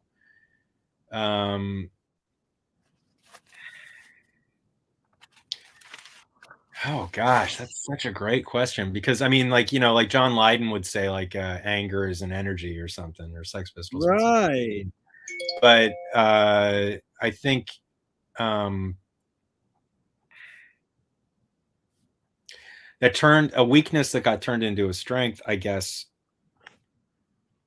Anxiety is an easier way. It's just sort of, I know that there is a madness. Fear is probably my most vulnerable thing, and I think it's really tough for anybody. I think a lot of people, it's tough to admit that we're frightened. You know, that this scenario made me frightened. A lot of times when you're acting uptight or mean or whatever, it's fear that's motivating that. Fear of the unknown. So I guess anxiety and doubt and all these things that just sort of give me worry. I find that if I get enough worry, I can be, you know, Freud talks about sublimation, where, you know, you can turn any great moment where you're suddenly anxious or self-conscious into a creative moment, you know. And so anything that can be turned into an opportunity to write a story about it, or to turn it into a sound, can be great. So basically sublimation is my justification for that. But I don't want to, but fear is such a weird anxiety, because I don't like being perceived of as a fearful person. I don't even want to be described of as a fearful. That's how strong it is in your head. You know, it's like it's very strange, although I think we're all frightened, you know. So I'm glad I'd rather be frightened than angry. Of course, it's good. You know, it's really good. You really articulated well, and it goes along with the other ways to word it, Ethan, are how do you turn a rejection into a redirection? Ooh. How do you turn a breakdown into a breakthrough? That's what, you know. Yeah, I'm sad that we don't refer to emotional collapses as breakdowns anymore. I love that fucking word. And yeah, a rejection into a redirection is beautiful. That's midlife. Instead of midlife crises, you say midlife climax, and Ooh. then you say an emotional breakthrough. Midlife climax. Yeah, midlife. Well, that's I mean, nervous teenage breakdown. Yeah, well, I like teenage breakdown. That was Little Feat. Well, no, the guy who did I Broke the Law. It sounded like Buddy Holly. Yeah, that he did Teenage Breakdown. That was a great song. Yeah.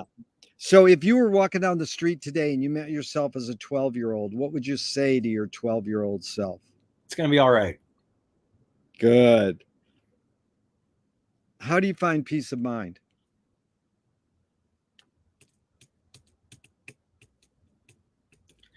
Private, just work. Getting work done. I get really, really unstable if I don't make work. So sanity, especially because I'm no longer drinking now. So it's like I have to work. I'm like, my mind is like a rodent's teeth. I've got to, you know, like if a rodent doesn't chew their teeth down, it'll like lock underneath their jaw. You know, that's the way I am with work. If I don't work, my brain will literally lock up. So peace. Like vacations, as much as I like to give them to people I care about, it's very important for me to care about people in my life that are important to me. I know other people need vacations. I'm literally thinking about getting back the minute I'm away, you know? So maintaining relationships and just work. Tell me something good you never had and you never want. Ooh.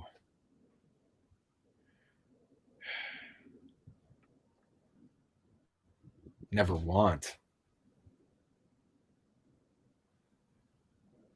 I'm going to pass.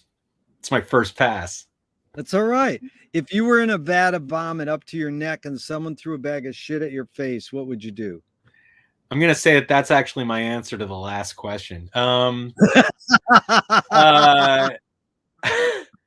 reason why I didn't answer that, the reason why I didn't answer that is because I'm a superstitious fool and I don't want to say that I don't want something and then maybe I get it.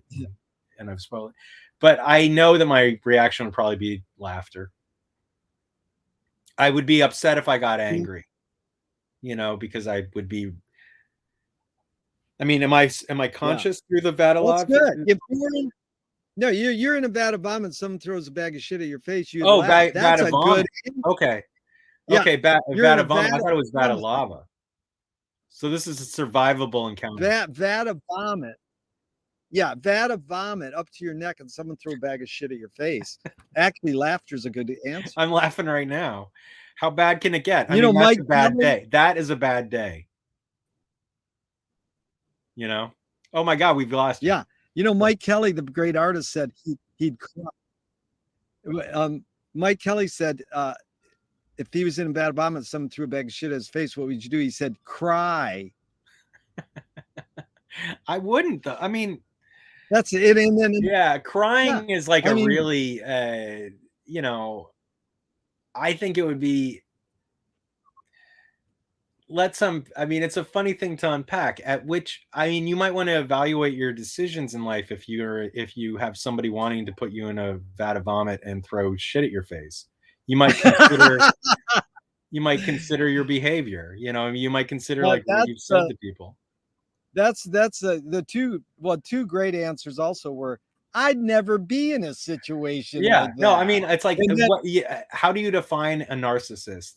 A narcissist would probably be furious with everybody and not consider their role, unless this is a completely random vomit shit bagging, which I've heard is on the rise right now. It's a metaphor for the human condition. Actually, this is why people are against the vaccines, is that apparently if you get a vaccine, you wake up in a vat of vomit with a bag of shit. I've heard about that. But here's it causes shit bag vomit topia. This woman said, I'd grab the bag of shit coming at my head and I'd use it to swoop my way out of the vat of vomit. And I said, she's never been in a vat of vomit. A vat of vomit. But I said, but that's Edgar Allan Poe's Descent in the Maelstrom short story. That's exactly what he does. He studies the patterns of the broken boat ship swirling down to his death in the whirlpool, and he uses it to swoop him way out of it. Wow. So, you know, we're swimming in sensory overload. How can we use it?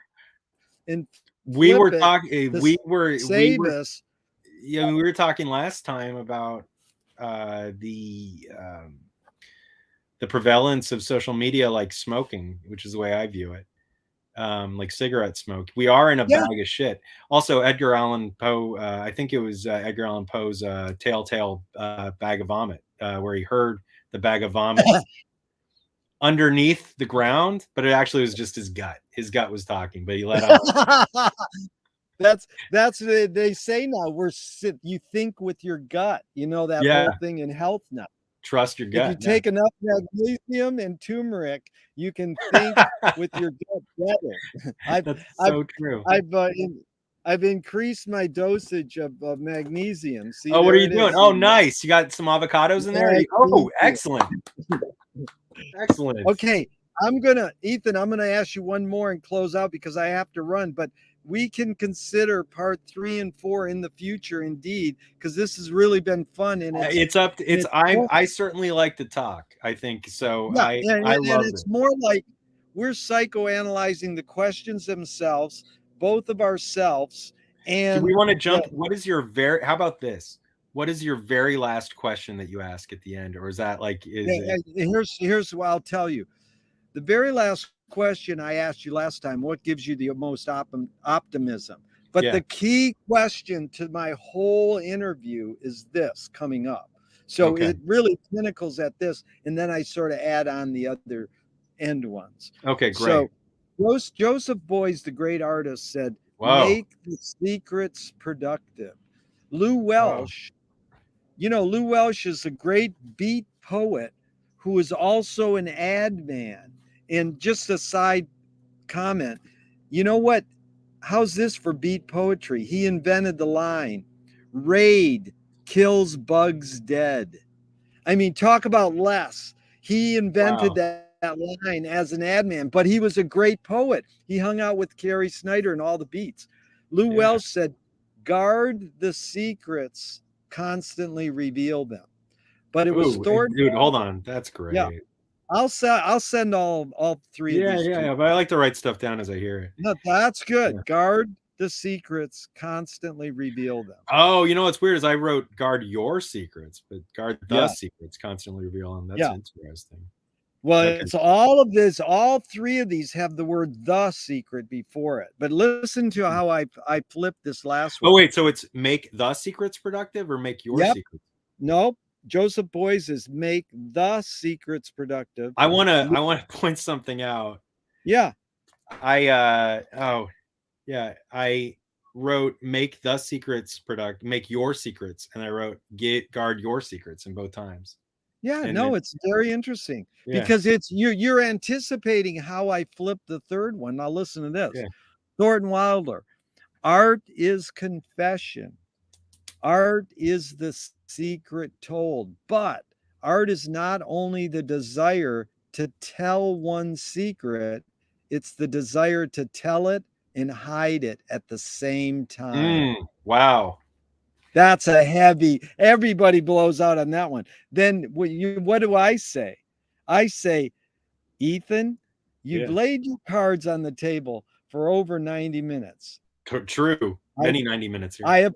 I appreciate this. I'm Mhm. not insinuating with this question that you haven't. Right. What is it really all about for you? How's that for a doozy of a question? I have the answer. I have the answer. Okay. First, I want to. Okay, I Right. one. I have a response to what you just said that I doubt anybody's ever suggested to you. So tell your secrets and hide it at the same time. Yeah, that's he said art is confession, art is the secret told. Okay. But art is not only the desire to tell one's secrets, it's a desire to tell it and hide it at the same time. There is a old passive equalizer used in electronics and broadcasting called the Pulltech Equalizer. Have you ever heard of one? No, but go PULTEC. And they are beautiful equalizers. If you can ever work with one, you can also get some pretty competent software emulations of them.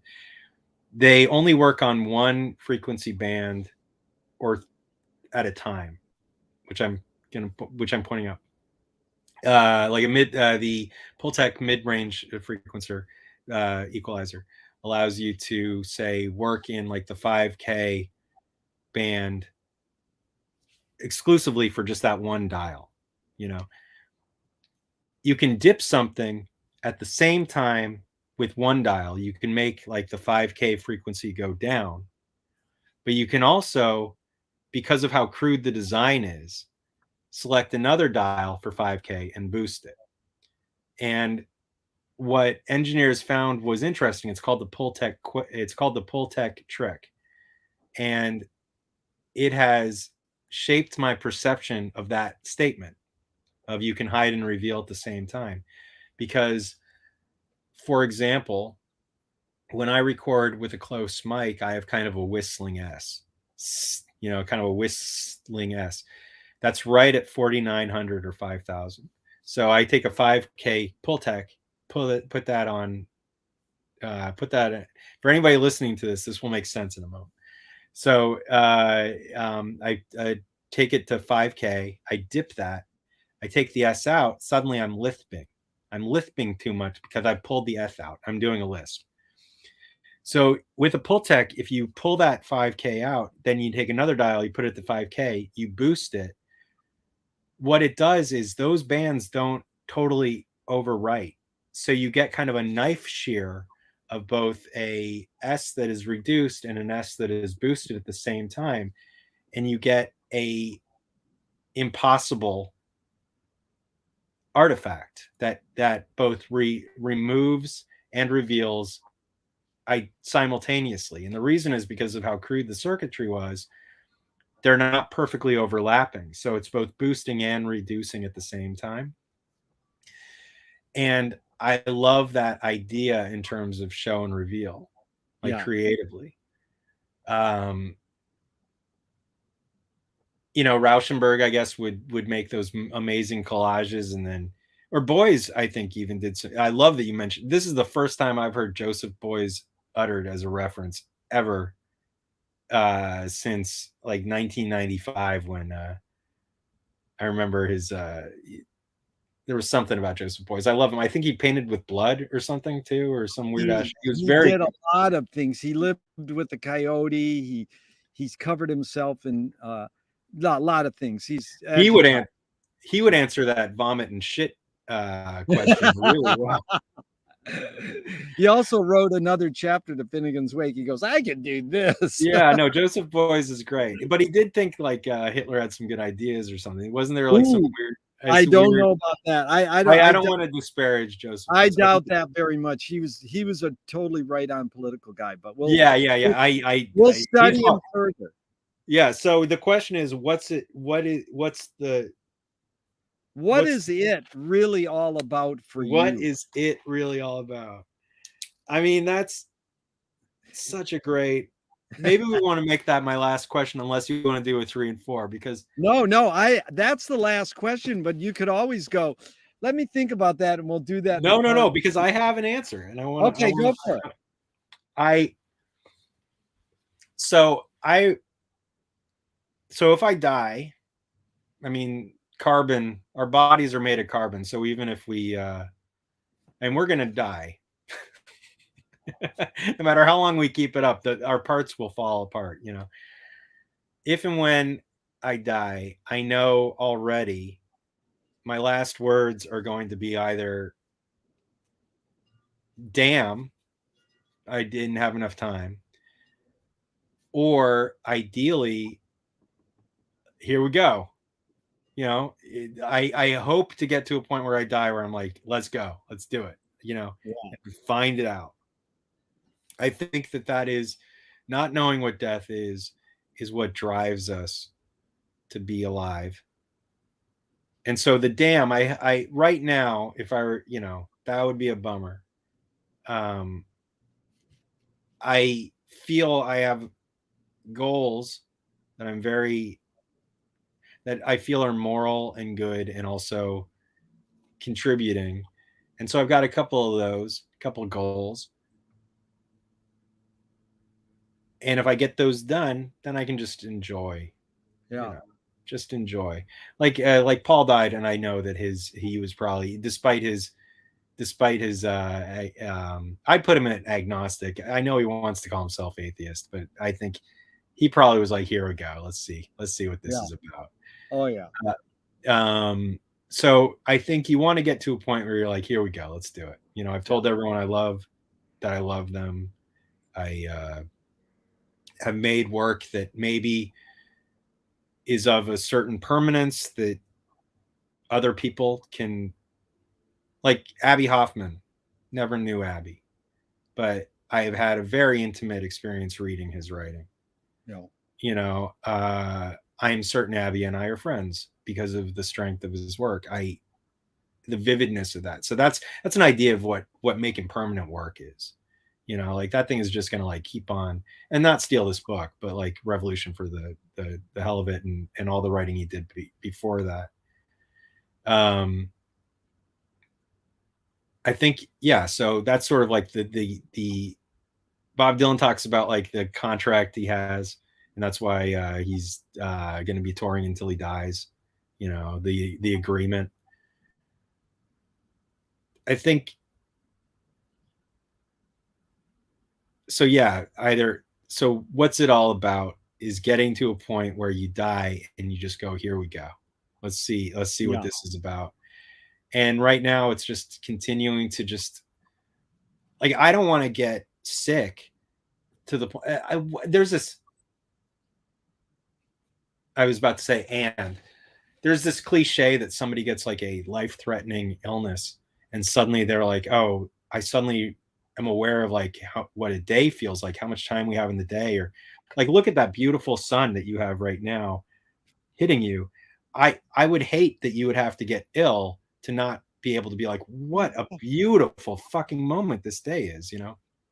So just trying to just enjoy that and still, you know, but not waste your fucking time and just get to a point where you don't go damn when you die. Right. You know, you go, let's do it. Let's go. And let's see what this is about. Ethan, that was beautiful, but of course there's a follow-up. Can you forget? Good. Did I got it wrong? It sounds like I got the. Hold on. No, it feels like I got that answer wrong. Where's my? No, you got phone? that My answer phone's over there. My no, phone you're is over there. Oh, that dude. It was beautiful, and it enhanced. The follow-up is, can you forget to die? Wow. I wouldn't want to. There you go. I want to know what death is. Yeah. I think about it way too much. I've been thinking about it since I was like 6. What's death? But I mean, yeah, that would be like, I wouldn't want to die in my sleep. I wouldn't want. Oh God, mortality is so fucking bizarre. I mean, we very reasonably, we might be one of the last few generations to actually not have a choice in death. I mean, it might be that we are able to synthesize thought and upload us into a computer or shut. I mean, age is just a decision of zeros and ones in our body too, although it's carbon based. So I think it's not totally preventable, but it would be, this generation right now growing up might be the most beset with burden. I mean, right now they can't fucking get away from other people telling them they're doing something incorrectly. And they might also be up to a point where they have to decide whether or not they want to die or not, you know? And that would be terrible. So I think a good, proper life, you know, I already feel a nice shape to my life, you know, and that feels great. So I think one thing that might be really important is that you figure out what the fuck you want to do pretty early, or just not too early though. Like by consequence, find what you're going to do. I don't know when you started assembling these incredible. I can't wait now to read your book, by the way. Very genuinely, but yeah, was the question, can you outlive, can you forget death or avoid it? The question is, can you forget to die? I do have a turn of phrase here. I think you can forget to age, or you can, you know, I mean, you can forget to be in the process of dying. I think you can live right up to the end. I think that would be, that might sound like a cliche, but cliches have some weight to them the farther you get into something. But I think you never want to be dying. Yeah. You know, I don't know. No, that was beautiful, Ethan. And listen, let's just leave it at this. We'll have future part 3s and 4s, but this has really been enlightening. I actually have to get going because I got another one coming up. And oh, wonderful. I want to thank you. Yeah, what's a quick answer to your last question? What would you say? What do you feel? Well, it's a very interesting thing. I'll send you my whole flyer on the you know, this comes from. You have a pamphlet on death. Well, it's not a pamphlet. It's just a page of quotes I've collected on it.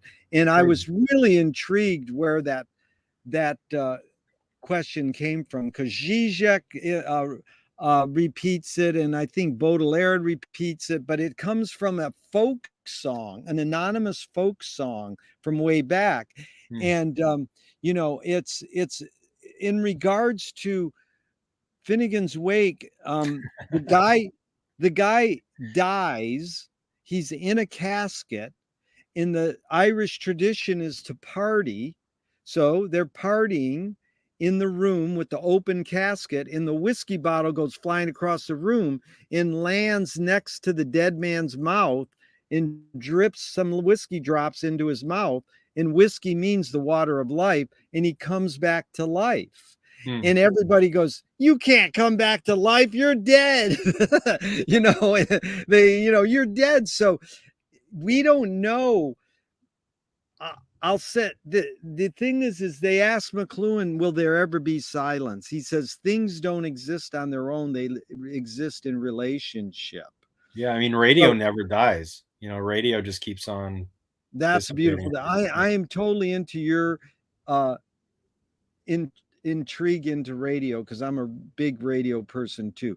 But I'm just saying that we don't know what happens to after we die, because we can't know it. So that because of that, we think there's a relationship. There is no relationship. We just, again, McLuhan said that advertising is sex, death, and technology. So I say everything is sex, death, and technology. Sex is feeling, death is time, and technology is anything you put between two people. So death is what defines our time. We think, oh, when we die, you either go off into some other thing or you're worm food. But we don't know. We think we can, my friend who runs a bookstore was dead for 20 minutes. So he can talk about whatever that, we went through, but that's all, like, we don't know. We can't scientifically just say, this is what happens to you after you die. So that uncertainty causes this thing for us to call time. So like when both of us die, I'll email you through the Bardic Akashic records, and I'll say, dude, let's do part 8 now. And you'll go, I haven't paid up on my Zoom account. I'll go, dude, 8x8. The thing that this is great. We got a plug for 8x8 right here. Like Clinton uses 8x8 because Zoom you have to pay, in StreamYard you have to play, but 8x8 is like $1 a month. It's like the cheap version, and we'll go, let's use 22x22. And I'll Zoom you and we'll talk. So I think you just made that into a parable of death and taxes right there. I mean, it's never ending. I mean, that's the beauty. Let's call this for the mercy for anybody watching. This is let's call this the end of part 2. And let's do like a holiday episode or something. I'd love that. I've got several holidays open with that I could say I could Zoom for 2 hours. Yeah, no doubt. No, I loved it, Ethan. It's really been fun, and I'm all about the deeper level, like the meta. And you've enabled me to be playful, that key word, and go deeper and to explore all these. And so it really susses it out and gets the bigger picture. That's what it's about. This has been an absolute joy. I really value the questions, and it's weird too, because there's on the second experience, the first time I was surprised by them, and now I was suddenly less surprised and more competitive about answering them correctly, and that's also weird. That's also weird. But I so if I could observe, I think this interview is brought to you by Coke Zero, Finnegan's Wake, Frank Zappa, and Joseph Boys. And Bob Dylan. No doubt. I got the lyrics book from the library recently. It's like it's all his lyrics up to 2012. It's the lyrics to the songs. That's all it is. And it is dude, we do a Dylan Zoom every year. That's unbelievable. You got to join us. It's called It's All Right, Mom, and it's spelled WRITE. He wrote a lyric about 10 years ago. He says, I'm reading James Joyce. And the guy in Rolling Stone said, why did you write that line? He says, because I could rhyme it. Joyce is easy to rhyme. Yeah, that's funny. Do you have a favorite Bob Dylan song? Oh, If Dogs Run Free. Why can't we? Yeah, everybody's favorite Dylan song is Quickly and Automatic, or They're Full of Shit. No, I mean, there's many, but I really love mine is Baby Stop Crying from. That's beautiful, because I like it. Has fake jazz scat singing. Yeah, everybody loves their bad Bob Dylan song. Yeah, nobody says like Answer and Times Are Changing or some shit. Like they all have like the weird one. They got the weird Bob Dylan. Yeah. Well, hey, Jerry, this has been a joy. So thank you, Ethan. You're the best. I love you, dude. You too, buddy. Love and respect. This was awesome. Take care. I'm gonna hit this bye-bye button. I'm gonna too. Okay, Clint. See y'all. Take care. Good talking to you, Jerry.